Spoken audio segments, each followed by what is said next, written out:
Hello students, welcome my YouTube channel Pradeep Bajiya sir. आप सभी अपने एनुअल एग्जाम की तैयारी अच्छी तरीके से कर रहे होंगे। जो भी आपका सिलेबस है, आप उसको रिवाइज कर रहे होंगे। आज आपके लिए कक्षा 7 विज्ञान विषय के अध्याय भौतिक एवं रासायनिक परिवर्तन के अभ्यास प्रश्न उत्तर यहाँ पर मैं लेकर आया हूँ आपके सामने। बहुत ही छोटा सा ये चैप्टर है और इस चैप्टर में आप देखेंगे तो ये आपके लिए 10th क्लास तक, उससे आगे भी रहेगा, लेकिन मैं 10th तक की बात कर रहा हूँ। तो 10th तक आपके ये जो है वो भौतिक एवं रासायनिक परिवर्तन बार बार आते रहेंगे। तो इन भौतिक और रासायनिक परिवर्तनों को हमें यहीं पर समझना है और भौतिक और रासायनिक परिवर्तनों को अलग अलग समझते हुए आज के ये अभ्यास प्रश्न उत्तर देखेंगे हम। तो शुरुआत करते हैं वीडियो की। भौतिक एवं रासायनिक परिवर्तन अभ्यास प्रश्न उत्तर है इसमें। प्रश्न संख्या 1 है, निम्नलिखित प्रक्रमों के अंतर्गत होने वाले परिवर्तनों को भौतिक एवं रासायनिक परिवर्तनों के रूप में वर्गीकृत करना है। यहाँ पर कुछ क्रियाएं दी गई हैं, इनमें कौन कौन सी जो है भौतिक परिवर्तन है और कौन से रासायनिक परिवर्तन है, इनके बारे में बताना है हमें। ठीक है, तो सबसे पहले है प्रकाश संश्लेषण। प्रकाश संश्लेषण किसमें होता है? पादपों में होता है। प्रकाश की उपस्थिति में वो भोजन बनाते हैं। तो ये एक प्रकार की क्या है? रासायनिक अभिक्रिया है, यानी रासायनिक परिवर्तन है। ठीक है, प्रकाश से क्या बनता है? प्रकाश, क्लोरोफिल और कार्बन डाइऑक्साइड, इन सबसे मिलकर पत्तियां जो हैं वो भोजन तैयार करती हैं। तो एक प्रकार का रासायनिक परिवर्तन है। उसके बाद में जल में शक्कर घोलना। जल में शक्कर घोलना जो है वो क्या है? भौतिक परिवर्तन है। फिर गए है कोयले को जलाना। कोयले को जलाना क्या है? रासायनिक प्रक्रिया है। मोम का पिघलाना। मोम को पिघलाना जो है वो भौतिक परिवर्तन है। अगर मोम को जलाना होता तो वो रासायनिक परिवर्तन हो जाता, लेकिन मोम को पिघलाना जो है, यानी किसी की अवस्था परिवर्तन अगर हो रही है तो वो क्या है? भौतिक परिवर्तन है। तो मोम को पिघलाना भौतिक परिवर्तन होगा। एल्यूमिनियम के टुकड़े को पीटकर उसका पतला पत्र बनाना, पीटना है, ठीक है ना, और उसको पतला चादर बनाना है या पत्र बनाना है, तो ये भी कैसा है? भौतिक परिवर्तन है। ये भी क्या है? भौतिक परिवर्तन है। भोजन का पाचन। भोजन का पाचन जो है वो एक रासायनिक परिवर्तन है। तो यहाँ पर आंसर्स भी दिए गए हैं इनके, आप देख सकते हैं। प्रश्न संख्या 2। प्रश्न संख्या 2 में देखें आप, बताइए कि निम्नलिखित कथन सत्य अथवा असत्य है। यदि कथन असत्य है तो अपनी अभ्यास पुस्तिका में सही करके आपको लिखना है। इसमें पहला है क, वो है लकड़ी के लट्ठे को टुकड़ों में काटना एक रासायनिक परिवर्तन है। लकड़ी के लट्ठे को टुकड़ों में काट दिया तो वो एक रासायनिक परिवर्तन नहीं है, वो क्या है? भौतिक परिवर्तन है। तो रासायनिक की जगह आप क्या लिख देंगे? भौतिक लिख देंगे। तो ये असत्य है और इसकी जगह आप भौतिक लिख के सही कर देंगे इसको। फिर ख है, पत्तियों से खाद का बनना एक भौतिक परिवर्तन है। ठीक है, ये भी क्या है? असत्य है। पत्तियों से खाद का बनना क्या है? एक रासायनिक परिवर्तन है। ठीक है ना, यहाँ पर रासायनिक परिवर्तन आएगा, आप ठीक करके लिख दें इसको। जस्ते यानी जिंक लेपित लोहे पर पाइपों में आसानी से जंग नहीं लगता। ठीक है ना, तो अगर जस्ते की परत चढ़ा दी जाती है तो लोहे पर, लोहे की जो भी पाइप होती है उन पे आसानी से जंग नहीं लगता, ये सत्य है। फिर लोहा और जंग एक ही पदार्थ है, यहाँ एक ही है, एक ही पदार्थ है? नहीं जी, लोहा अलग है और जंग अलग है। ठीक है, जंग कब बनती है? जब ऑक्सीजन और नमी के संपर्क में लोहा आता है तो उससे जंग बनती है। ठीक है, तो ये जो घ है वो क्या है? असत्य है। तो इसमें आप सही करोगे तब क्या लिखोगे? लोहा और जंग एक ही पदार्थ नहीं है। फिर लास्ट इसमें है भाप का संघनन। भाप का संघनन यानी ठंडी होकर जमना उसका बूंदों के रूप में। तो भाप का संघनन रासायनिक परिवर्तन नहीं है। तो ये बिल्कुल सही बात है, ये भौतिक परिवर्तन है, रासायनिक परिवर्तन नहीं है। प्रश्न संख्या 3 पे देखते हैं हम।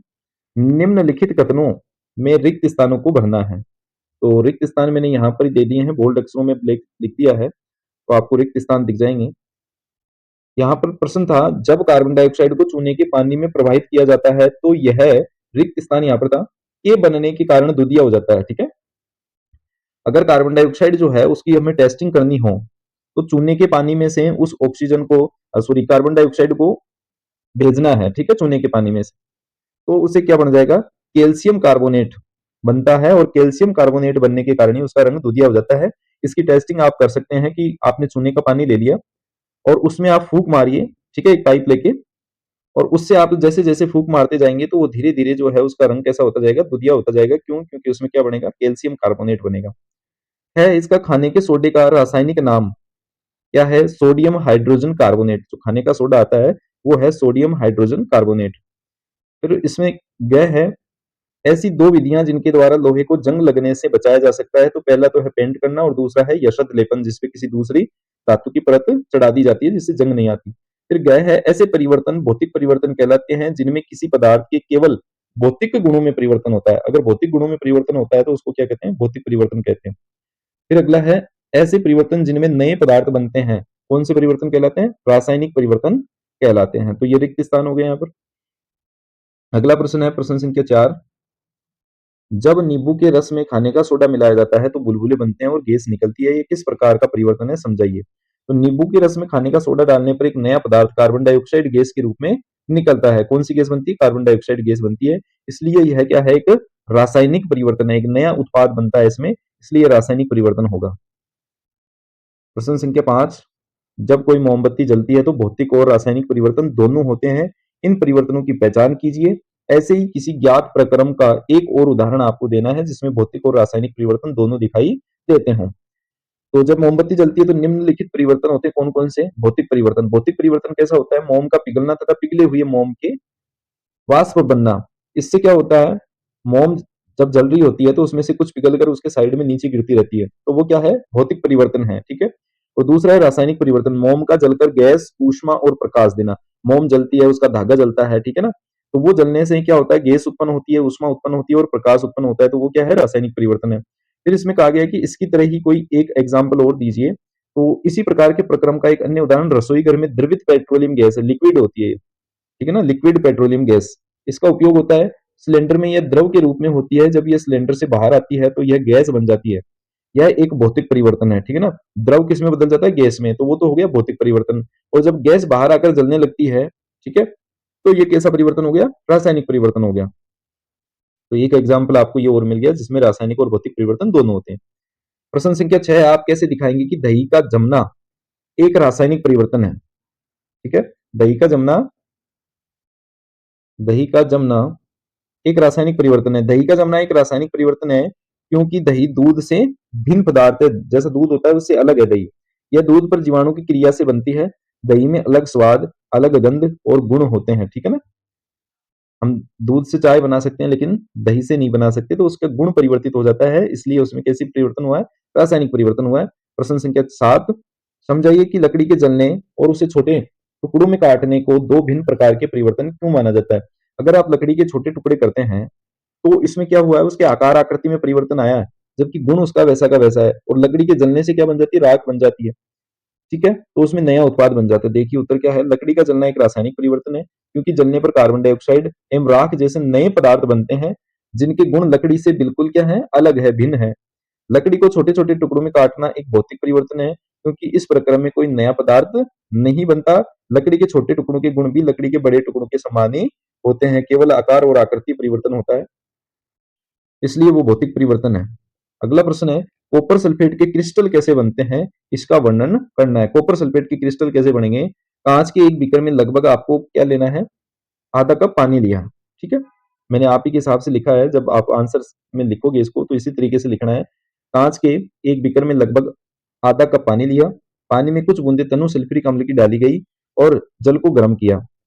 जब जल उबलना प्रारंभ कर दिया तो धीरे धीरे उसमें कॉपर सल्फेट का चूर्ण निरंतर घोलते हुए मिलाया गया या मिलाया। कॉपर सल्फेट का चूर्ण मिलना तब तक जारी रखा जब तक कि उसमें और अधिक मात्रा में कॉपर सल्फेट घोलना संभव न हो जाए, तब तक हम उसमें घोलते गए। विलियन को फिल्टर पेपर की सहायता से छान लिया गया और बिना हिलाए इसे ठंडा होने दिया। कुछ समय बाद विलियन को देखा तो उसमें कॉपर सल्फेट के क्रिस्टल धीरे धीरे बीकर के पेंदे में बनने लगते हैं। तो इस प्रकार से कॉपर सल्फेट के क्रिस्टल बनते हैं, इनके बारे में हमने देखा है। तो इसमें कीजिए, लीजिए, चाहिए, ये मैंने सारे हटा दिए हैं। तो आपको इसी तरीके से एग्जाम में भी लिखना है और अपनी जो होमवर्क की कॉपी है उसमें भी आपको इसी तरीके से लिखना होता है। प्रश्न संख्या 9 है।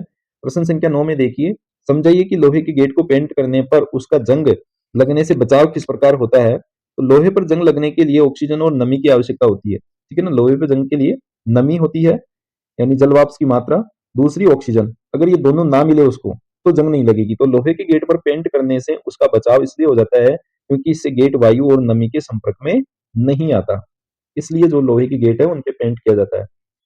प्रश्न संख्या 10 है, समझाइए कि रेगिस्तानी क्षेत्रों की अपेक्षा समुद्र तटीय क्षेत्रों में लोहे की वस्तुओं में जंग अधिक क्यों लगता है? तो आपको सीधा-सा पता चल रहा है कि जो समुद्र के पास वाले तटीय क्षेत्र हैं, वहाँ पर नमी ज़्यादा होती है और जितनी ज़्यादा नमी होगी, उतनी ही लोहे के पदार्थों में जंग ज़्यादा आएगी। तो देखिए लोहे पर जंग लगने के लिए नमीयुक्त वायु का होना आवश्यक है। समुद्र तटीय क्षेत्रों में वायु में नमी की मात्रा बहुत अधिक होती है, इसलिए समुद्र तटीय क्षेत्रों में लोहे पर जंग लगने की दर अधिक होती है। दूसरी ओर रेगिस्तानी क्षेत्रों में वायु क्या होती है? शुष्क होती है, सूखी होती है, इसलिए वहां लोहे पर जंग लगने की दर क्या होती है? कम होती है। ठीक है, ये आपको ध्यान रखना है। फिर आगे चलते हैं प्रश्न संख्या 11 पर। हम रसोई में जिस गैस का उपयोग करते हैं वह द्रवित पेट्रोलियम गैस कहलाती है। सिलेंडर में एलपीजी द्रव के रूप में होती है और सिलेंडर से बाहर आती है गैस में परिवर्तित हो जाती है।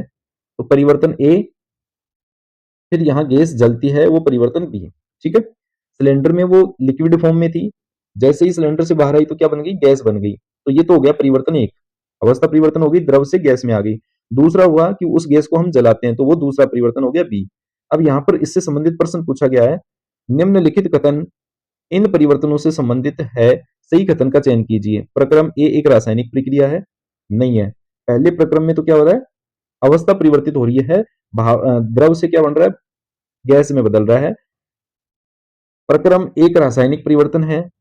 ठीक है, प्रक्रम एक, ए और बी, यहाँ पर क्या आएगा?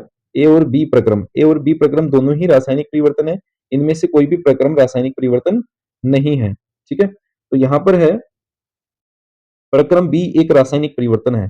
प्रक्रम बी, यहाँ पर है प्रक्रम बी, प्रक्रम बी एक रासायनिक परिवर्तन है। प्रक्रम बी कौन सा है? जिसमें गैस जलती है। इसके बाद में अपन देखें इसमें आगे प्रश्न संख्या 12 पे देखें। प्रश्न संख्या 12 पे देखिए आप, अवायवीय जीवाणु जैविक अपशिष्ट पदार्थों को अपघटित कर जैव गैस यानी बायोगैस बनाते हैं। ये कौन सा हुआ? परिवर्तन ए। फिर जैव गैस ईंधन के रूप में जलाई जाती है, ये क्या हुआ? परिवर्तन बी।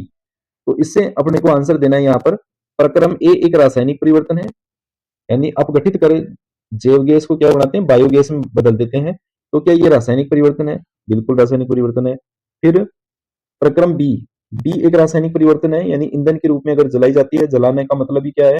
रासायनिक परिवर्तन है, ये भी है। ठीक है, फिर ग है प्रक्रम ए और बी दोनों ही रासायनिक परिवर्तन है, तो ये आंसर इसका क्या हो जाएगा? ठीक हो जाएगा, ग। प्रक्रम ए और बी प्रक्रम दोनों ही क्या है? रासायनिक परिवर्तन है, दोनों में रासायनिक परिवर्तन होता है। तो इस प्रकार से ये चैप्टर बहुत ही आसानी से इसके क्वेश्चन आंसर आप समझ गए होंगे। कुल 12 प्रश्न थे, इनके आंसर मैंने आपको बता दिए, बहुत आसानी से आप समझ गए होंगे। आपको अपनी होमवर्क की कॉपी में भी ये इसी तरीके से करने हैं और जब आप एग्जाम देके आते हैं तो भी आपको इसी तरीके से इनको लिखना है।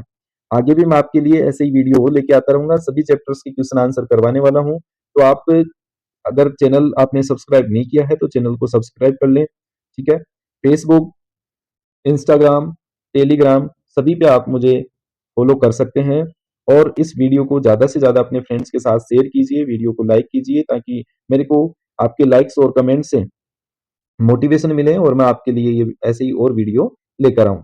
Thank you.